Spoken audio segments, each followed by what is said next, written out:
اگر چاہتے ہیں کہ کوئی ایسا عمل ہو جو رونگٹے کھڑے کر دینے والا عمل ہو، رونگٹے کھڑے کر دینے والا عمل ہو، رونگٹے کھڑے کر دینے والا عمل ہو، اگر آپ چاہتے ہیں کوئی ایسا عمل ہو تو ایک بار سورت اخلاص قل ہو اللہ پڑھے، صرف ایک بار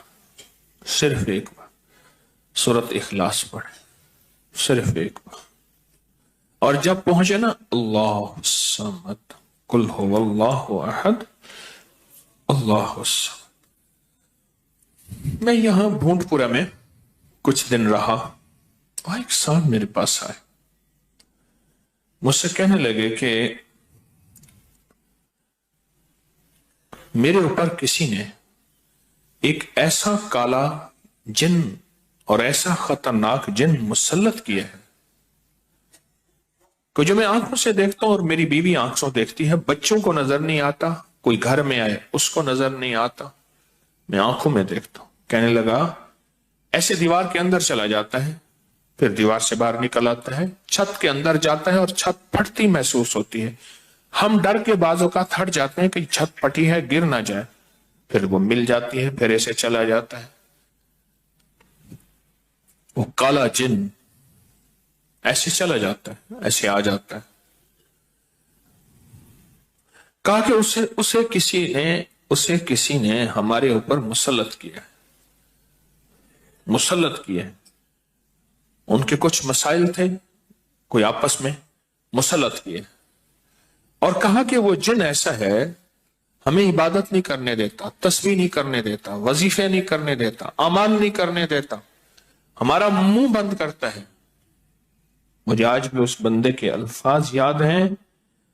2 اس کے ساتھ بوڑھی خواتین تھی، ایک بہن تھی، ایک بیوی تھی، بیچارہ حالات کا ستایا مارا ہوا، کچھ 60 65 کے 70 کے قریب اس کی عمر تھی.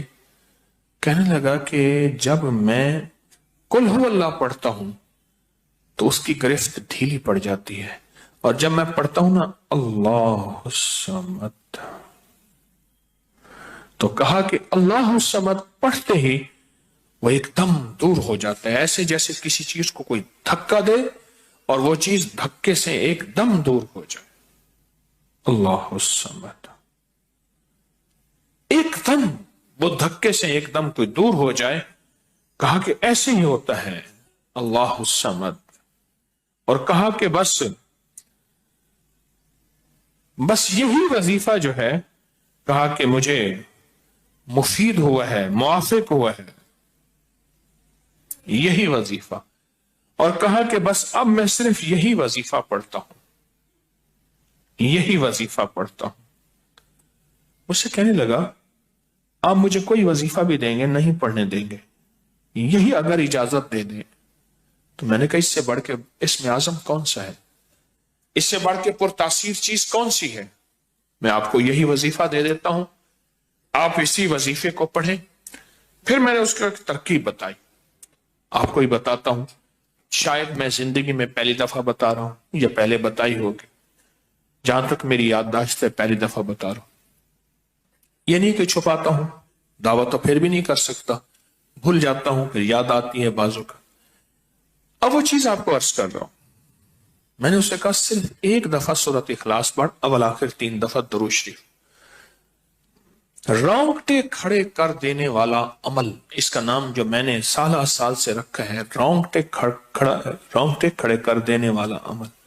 حدیث میں آتا ہے، مفہوم ہے کہ جب بندے کی اضطراری کیفیت ہوتی ہے، بے چین، بے قرار، پریشان ہوتا ہے، مضطر، اس وقت عرش الہی ایک دم میں حرکت میں آتا ہے، رحمت متوجہ ہوتی ہے اور اللہ کا عرش ہل جاتا ہے. رونگٹے کھڑے کر دینے والا عمل، ایسا عمل جس میں انسان جو ہے بس ایک پل میں ایسے بے چین بے قرار ہو. اس کی ترکیب یہ ہے کہ والا کر درود پاک 3 بار، ایک دفعہ سورۃ اخلاص پڑھیں، اور پڑھ کے جب اللہ الصمد پہ پہنچے نا تو اس کو ہلکا ہلکا دل میں دہرائیں، اللہ الصمد اللہ الصمد، دہرائیں، توجہ سے دہراتے جائیں. پہلے الفاظ آتے ہیں اور سے سنیے گا، پہلے الفاظ آتے ہیں، پھر کیفیات آتی، پہلے الفاظ آتے ہیں پھر کیفیات آتی ہے، پہلے الفاظ آتے ہیں۔ انسان پہلے الفاظ سے، بچہ نا، اسی بچے کو آپ ایسے لوگوں میں، بچے کو ایسے لوگوں کے ساتھ پلنے کے لیے جو بول نہیں سکتے، بچہ کبھی نہیں بولے گا، ہوں ہاں کرے گا، کرے گا، بول نہیں سکے گا، کیونکہ بچہ الفاظ چنتا ہے، پھر وہ الفاظ بولتا ہے۔ پہلے الفاظ ہوتے ہیں۔ کسی نے پوچھا، حضرت میرا دل ذکر نہیں کرتا، بس زبان سے کرتا ہوں۔ کہا مبارک ہو، اللہ نے جسم کے ایک حصے زبان کو قبول کر لیا ہے، اس کو نہ چھوڑنا، ایک وقت آئے گا دل بھی قبول ہو جائے گا، ایک وقت آئے گا دل بھی قبول ہو جائے گا۔ اس زبان والے ذکر کو نہ چھوڑنا، ایک وقت آئے گا دل بھی قبول ہو جائے گا۔ اس کو نہ چھوڑنا، اس کو نہ چھوڑنا، حقیقت کہہ رہا ہوں۔ میں نے اس سے کہا کہ ایک ایسا کام کر، تنہائی میں بیٹھ، اور تنہائی میں بیٹھ کے نا، بس صرف تو ہو، اللہ ہو، بندہ ہو، تنہائی میں بیٹھ، اور تنہائی میں بیٹھ کر، تنہائی میں بیٹھ کر آپ نے ذکر کرنا، تنہائی میں بیٹھ کر آپ نے ذکر کرنا، تنہائی میں بیٹھ کر، اور اللہ الصمد کی ضربیں لگانی ہے دل پہ، دل پہ، دل پہ۔ پڑھنی صرف ایک دفعہ سورۃ اخلاص ہے، اور جب دیکھیں نا رونگٹے کھڑے ہو گئے ہیں، اور انگ انگ میں سے آنسو بہنا شروع ہوئے ہیں، آنکھوں سے، آنسوں سے، اور دل سے، اور کیفیات سے، ہر جسم کا حصہ اللہ کی طرف متوجہ ہو گیا ہے،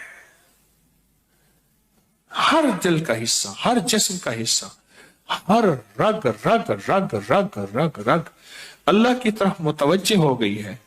تو پھر اللہ کے ساتھ تعلق بنا، اور اپنی مراد، اپنی آس، اپنی امید اللہ کے سامنے پیش کر، اپنی مراد، اپنی آس، اپنی امید اللہ کے سامنے پیش کر، اور اللہ الصمد کو دوہرا دوہرا دوہرا دوہرا دوہرا۔ یہ جو جنگلوں میں کہتے ہیں چلا کیا فلاں بابا جی نے، پہاڑوں کی غاروں میں چلا کیا فلاں بابا جی نے، کنووں کے اندر چلا کیا، ابھی بھی ایسے کنویں موجود ہیں جس کے نیچے اتر کے پانی بھرتے تھے، اس کو ہمارے برے صغیر کی زبان میں باولی کہتے ہیں۔ اس میں نیچے جا کے پانی بھرتے تھے۔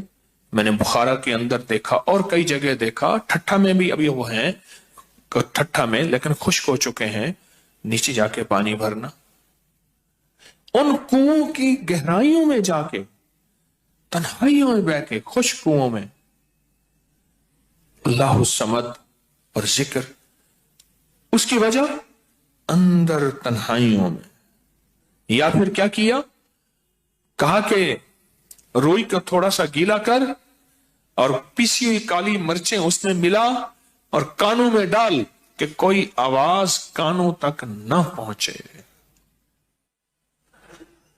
میری اماں رحمت اللہ علیہ کے پاس طوطا تھا، تو اس طوطے کو کلمہ پڑھاتی تھی، رات کو پڑھا پڑھا کے نا اس کے کانوں پہ موم لگا دیتی تھی، میں نے خود دیکھا، کانوں پہ موم لگا دیتی تھی کہ ساری رات اس کے کانوں میں، ساری رات اس کے کانوں میں اور کوئی آواز نہ جائے، جاگ رہے، اور کوئی آواز نہ جائے۔ اچھا ایسا کرتے رہے کرتے رہے، میں نے خود دیکھا کچھ عرصے کے بعد اس نے کلمہ پڑھنا شروع کر دیا۔ ایسے ہی ہم اگر مشق کر لیں، جانور کی مشق ہو جائے تو اس کو کلمہ زبان پہ آ جاتا ہے۔